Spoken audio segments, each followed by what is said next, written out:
I really wanted to see what you could do, Bandai America, and you didn't disappoint once again. It was to be expected.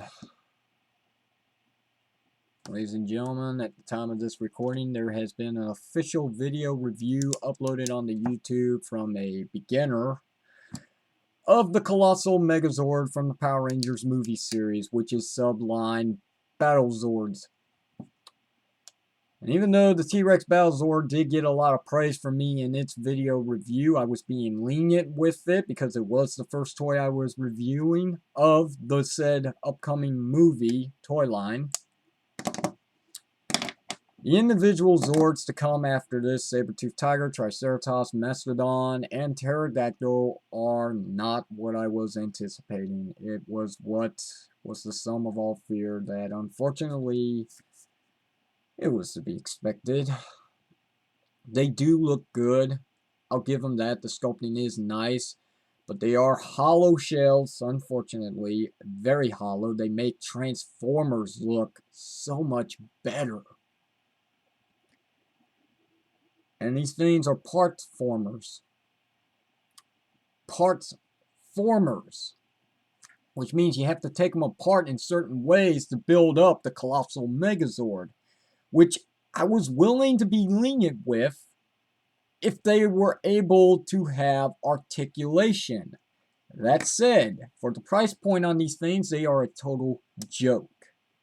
No articulation. Let's just put it at that. Forget everything you saw in that video, because when it really comes down to it and the way they play out, every single individual Zord is like a brick. No articulation. A little movement in the back of the legs, but the fronts are all stationary and everything else is stationary. No movement for the heads, waist, or anything like that. No articulation. I would be fine with that. That would be okay if Colossal Megazord could make up for that point, because as you know, the T-Rex Battlezord, when it turns into the upper portion of the Colossal Megazord, while it's not perfect, it does have a standard point of articulation. You got shoulders, you got elbows, you even got a freaking head. Something that not a lot of deluxe Megazords actually do have. When it's all said and done, though, and the dust has settled on the battlefield for the Battlezords, no. Even really, I was asked this before, and I was afraid of this with the actual design of the Saber-Tooth Tiger Battlezord. I kind of knew this was going to happen. The legs are stationary. When combining the Mastodon and the Triceratops, there is no leg articulation. No up and down, no in or out, nothing. The only bit of articulation that comes in that form is actually from the knee joints, which happen to be due to transformation, but you do not have any upper portion leg movement, which makes that pointless. And again, it's a parts former. How is it not possible to give this thing articulation? Would have been nice. Would have been very much appreciative, especially coming from me. I have supported this toy line, this toy company, for many years. And I feel like it's not getting better. It's getting worse. The only thing that's keeping me with said Power Rangers toy series holders, Bandai America, is the Legacy Collection.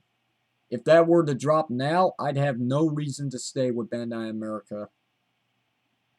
We could go our separate ways, and I wouldn't give a crap.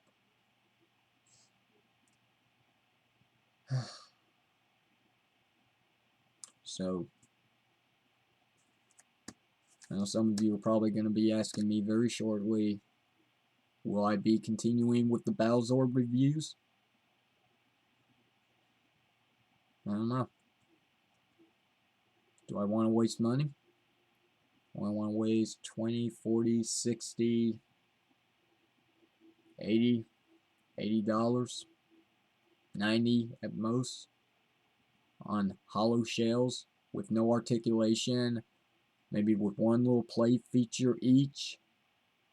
Is it worth it? I ask you, is it worth it?